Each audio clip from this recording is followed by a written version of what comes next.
Antoine Lheureux, Johanna Touzel. Le temps de l'Europe, sur RCF. Je suis né en 1945.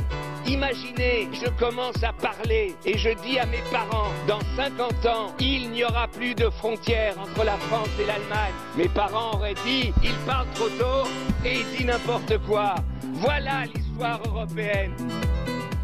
Bonjour à tous et soyez les bienvenus à ce nouveau numéro du Temps de l'Europe pendant la prochaine demi-heure.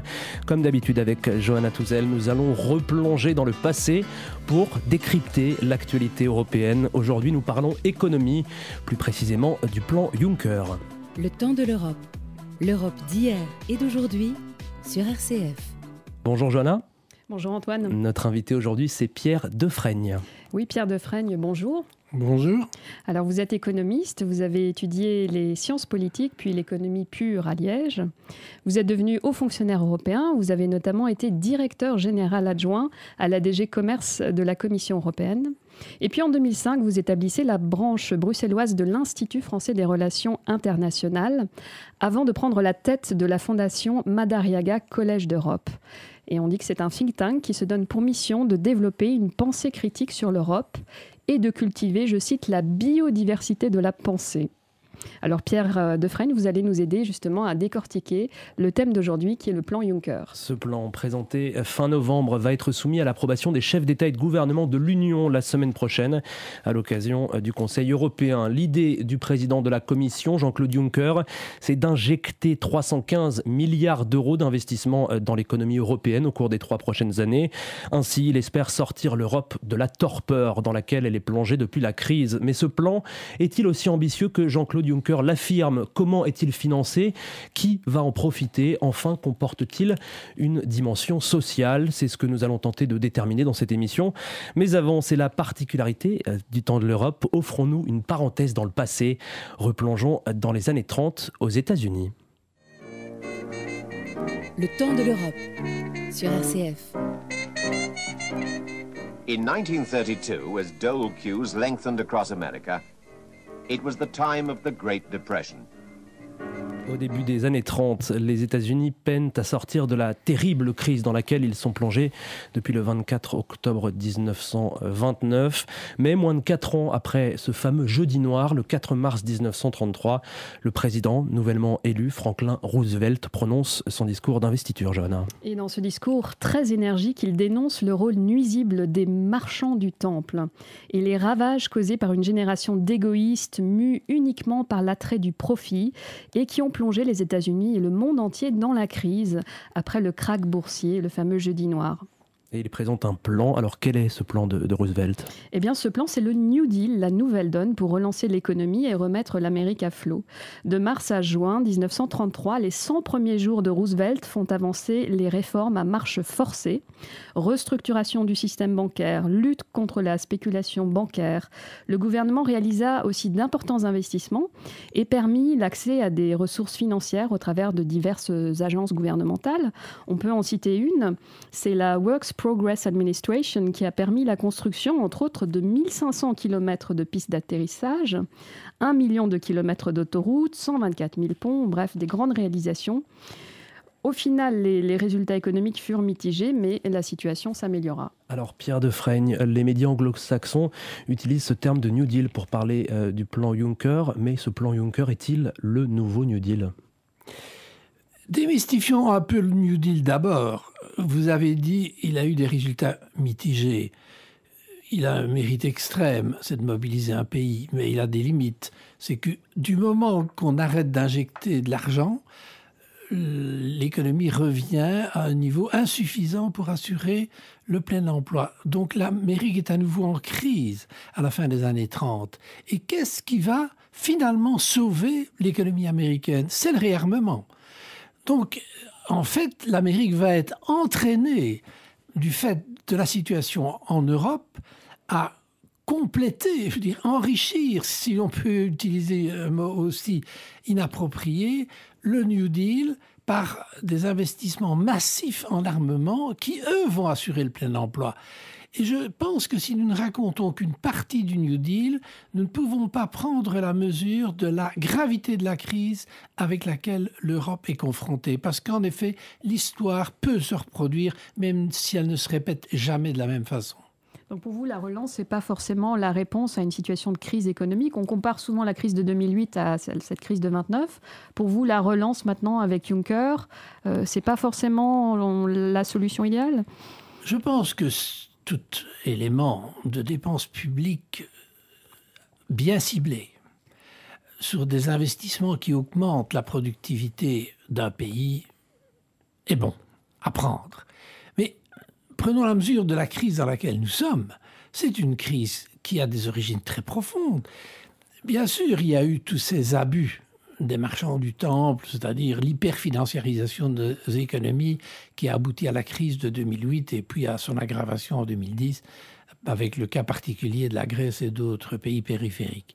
Mais derrière, il y a surtout, on oublie, le fait que l'Europe a perdu ce qui a été un privilège très longtemps, 2 siècles à peu près, le monopole des emplois industriels, c'est-à-dire ceux qui créent une classe moyenne.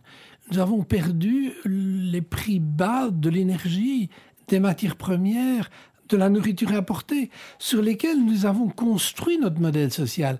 Et ce qui est en cause d'abord et avant tout, c'est ce changement brutal dans notre environnement qui fait que l'Europe aujourd'hui se voit retirer des privilèges sur lesquels elle a vécu pendant près de 2 siècles. Et elle est mise au même niveau que la Chine, le Brésil, l'Indonésie, c'est-à-dire des grands pays continentaux émergents avec lesquels il nous faut maintenant nous mesurer à armes égales. Et ce sont nos emplois qui sont en cause. Certains s'en vont, d'autres peuvent être créés, c'est clair. Il nous faut nous habituer à un autre type d'énergie, plus le pétrole bon marché, mais des énergies propres et quand même qui peuvent soutenir la compétitivité des entreprises et la consommation des ménages.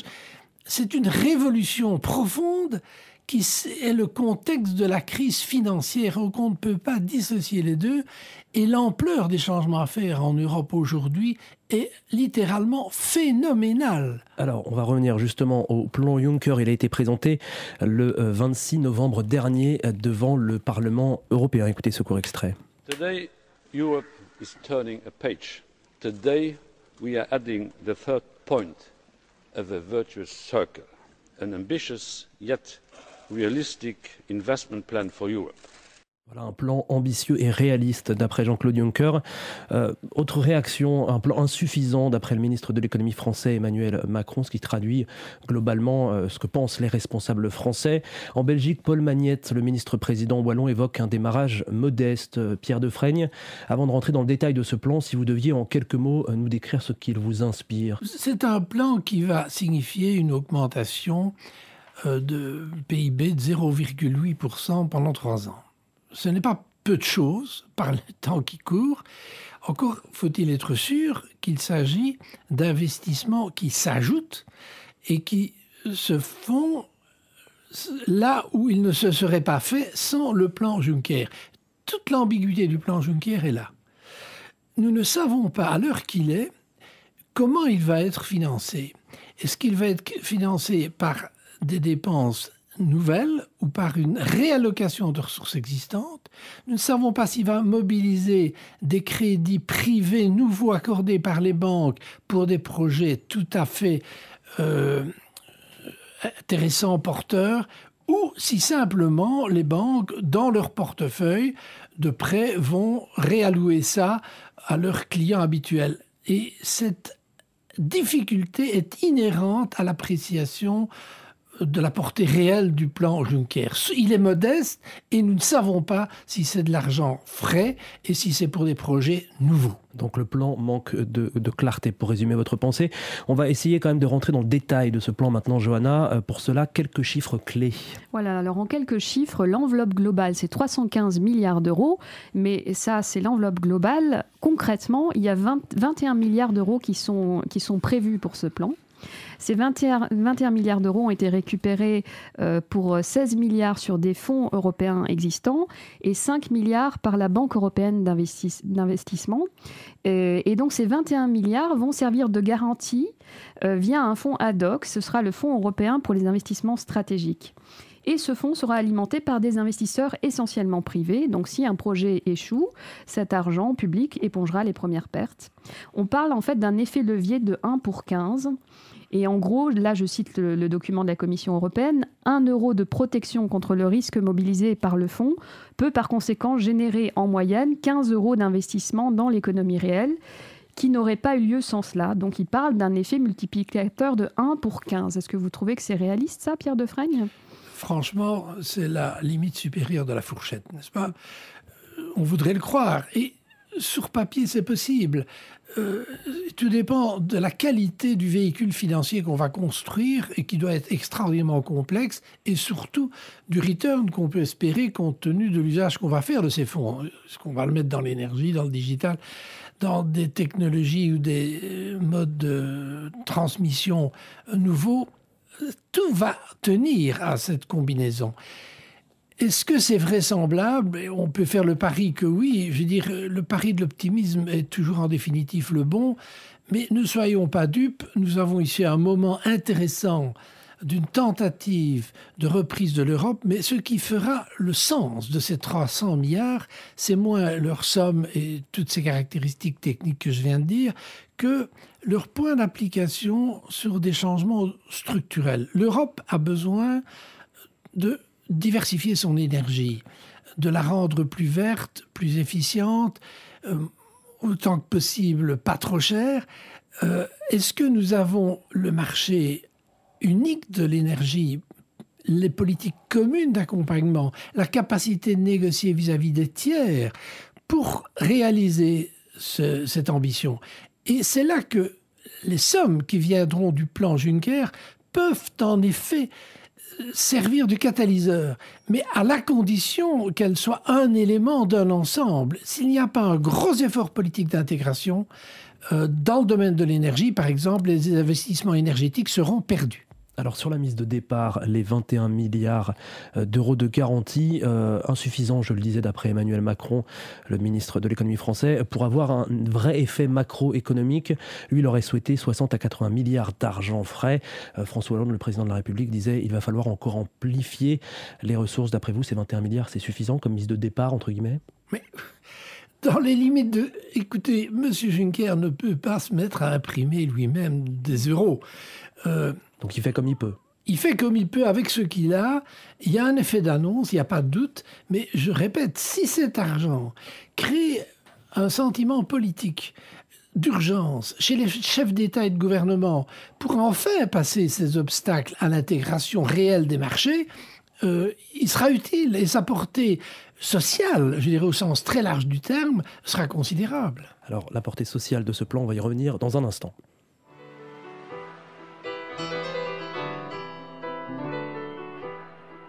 Antoine Lheureux, Johanna Touzel.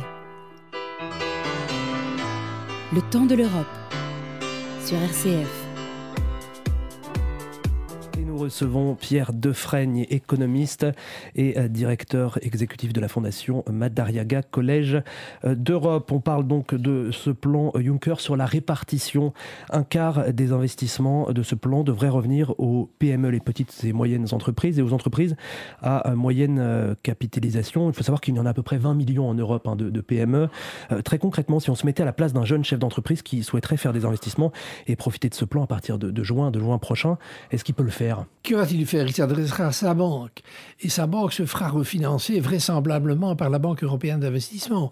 C'est le schéma classique. Donc, il y aura une possibilité. Est-ce qu'elle sera nouvelle ? Est-ce que la banque fera cela alors qu'elle ne l'aurait pas fait sans l'apport de la BEI alimenté par le fonds Juncker ? Toute la question est là et personne ne peut savoir, l'argent étant fongible, si simplement le banquier ne va pas utiliser les fonds disponibles pour faire des projets qui de toute façon se seraient passés. L'additionnalité d'un investissement public est extraordinairement difficile à établir. On le voit dans le rétroviseur, on ne le voit pas dans le pare-brise. Mais on le voit quand même partout, ça, sur le terrain. Si on parle des PME, c'est ça qu'on entend sur le terrain. Les gens disent, mais on a des projets, mais les banques, ma banque locale, ne m'aide pas, refuse de me prêter. On entend ça partout, dans tous les pays, oui. En Belgique, en France. C'est une réalité, non, pour les entrepreneurs, ça? Ô combien et pourquoi? Adressons-nous au fond de la question. Pourquoi? Parce que nos banques restent extraordinairement fragiles. Nos banques surendettées sont encombrées de créances douteuses et du coup évitent le risque et jouent avec l'argent pour essayer de sécuriser leur placement en évitant de s'engager dans l'économie réelle qui est pour le moment atone. Pourquoi est-ce qu'on n'investit pas en Europe? Pour une raison évidente, parce qu'il n'y a pas de demande.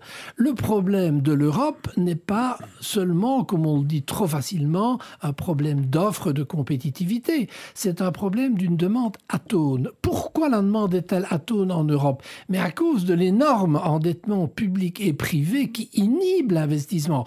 Vous avez une épée de Damoclès qui pèse au-dessus de toute l'économie européenne. Tant qu'on n'a pas attaqué sérieusement le problème de la dette publique et de la dette privée, nous n'aurons pas de solution à ce problème. Et d'où vient que nous ne le faisons pas? Mais parce que nous avons créé un système de gouvernance de l'euro qui est tout à fait inarticulé, ou désarticulé, devrais-je dire, avec la politique monétaire d'un côté et la gestion des dettes public de l'autre. Mais en même temps, on ne peut pas faire que de l'austérité. Là, tout le monde dit qu'il faut quand même un peu de relance, sinon on ne s'en sortira pas, on va couler. Attendez, je ne parle absolument pas d'austérité. Vous dites qu'il faut se focaliser sur la réduction des déficits, etc. Ah non, je n'ai pas utilisé le mot déficit, okay. Précisément. Mais j'utiliserai volontiers le mot mutualisation de la dette au niveau européen. Et dès lors, restructuration de la dette, c'est-à-dire un allègement du poids de la dette par renégociation avec les créanciers, les titulaires de fonds d'État, pour réduire éventuellement le taux d'intérêt, allonger la période de maturité, ou même éventuellement accepter ce qu'on a fait dans le cas de la Grèce, ce qu'on a appelé des haircuts. Alors revenons maintenant au plan Juncker. On a parlé des PME qui pourraient en profiter. Il y a aussi des grands projets qui vont être lancés. Il y en a 2000 projets qui ont été soumis récemment. Ça peut être des terminaux d'aéroports, des réseaux Internet, des réhabilitations de lycées. Mais Johanna, comment ils vont être sélectionnés ces projets? Alors il y a une task force qui vient de publier son travail aujourd'hui, donc en ce début décembre. Et donc, c'est une task force qui a en fait sélectionné des projets qui pourraient être financés. Et là, on peut se poser la question, un peu Pierre Defraigne, est-ce qu'on ne va pas juste réallouer de l'argent à des projets existants? Comment est-ce qu'on peut être sûr que cet argent frais du plan Juncker va en fait financer des projets trans-européens?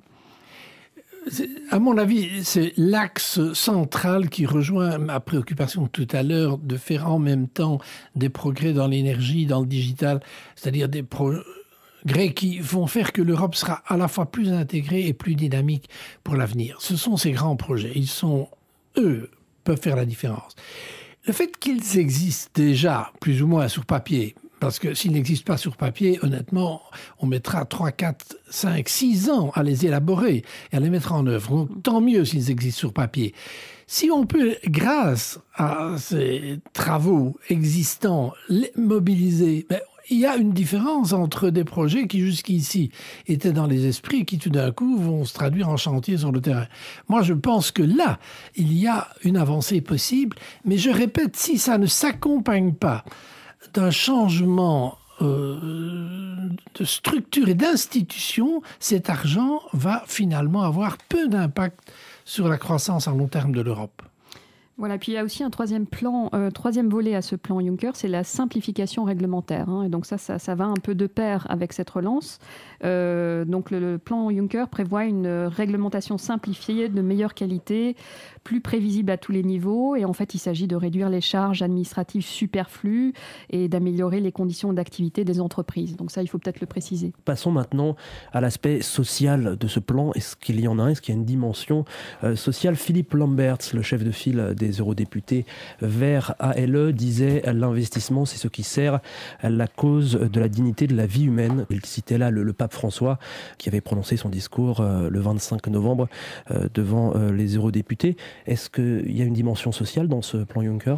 Pas vraiment. On n'a pas vraiment l'impression qu'il y ait une dimension sociale dans ce plan Juncker. Et si on revient à la comparaison en début d'émission avec le New Deal de Roosevelt, là, par contre, il y avait vraiment des mesures sociales en 1933.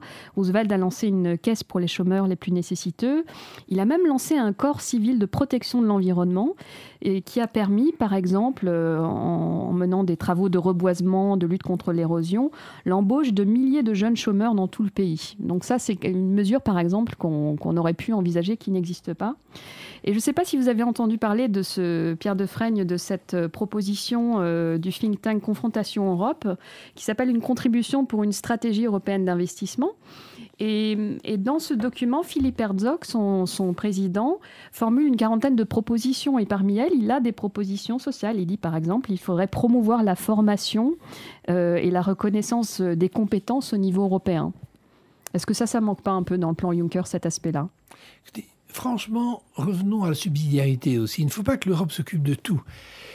On est ici dans des domaines qui demandent beaucoup d'appréhension du concret des gens. L'assistance à la formation, le training, tout cela, ce sont des choses fines qui sont probablement beaucoup mieux décentralisées que gérées de Bruxelles. Qu'est-ce qui ferait une différence au niveau social aujourd'hui en Europe ? C'est l'harmonisation fiscale du régime des sociétés qui permettrait de réduire le coût du travail en transférant une partie de la charge de la sécurité sociale vers le capital. Alors ça, c'est une vraie mesure sociale. Ça ne s'appelle pas social, mais son impact social est infiniment plus grand que n'importe quelle des mesurettes qu'on peut imaginer au niveau local ou régional, qui est l'affaire, franchement, des conseils généraux et des régions. Il faut revenir à ce qu'est la mission souveraine propre de l'Europe. Et dorénavant, la fiscalité de tout ce qui est mobile, c'est-à-dire l'entreprise multinationale et d'autre part les actifs financiers, devrait relever de l'Europe. Et c'est là que M. Juncker pourrait compléter son plan par des propositions audacieuses. Et c'est là que la dimension sociale apparaît. Voilà, un peu plus de justice fiscale entre le petit entrepreneur qui, lui, n'a pas les moyens de réallouer ses profits dans un pays plus avantageux comme le Luxembourg, versus Google qui, lui, fait des profits gigantesques. Et voilà. Mais ça, il a annoncé, Juncker, qui ferait quelque chose très rapidement en janvier. Oui, mais pour moi, la dimension sociale, en ce moment, elle est d'abord là. Ça paraît peut-être aux auditeurs un peu éloigné de ce qu'ils espéraient tout de suite, mais de grâce, ne faisons pas faire à l'Europe le métier des pouvoirs subordonnés. Ce ne serait pas raisonnable. Alors c'est bientôt la fin de cette émission. Pour terminer, ce plan, Jean-Claude Juncker l'a annoncé un mois après sa prise de fonction. Il souhaite qu'il soit opérationnel en juin. Est-ce que d'après vous c'est jouable et est-ce que c'est bien d'aller vite comme le fait Jean-Claude Juncker ? Je pense qu'il n'a pas le choix. On en revient à ça alors. Non, ce n'est pas que l'urgence soit au niveau de 300 milliards. L'urgence, elle est au niveau de la communication. C'est navrant à dire. Donc ce plan, c'est de la communication ?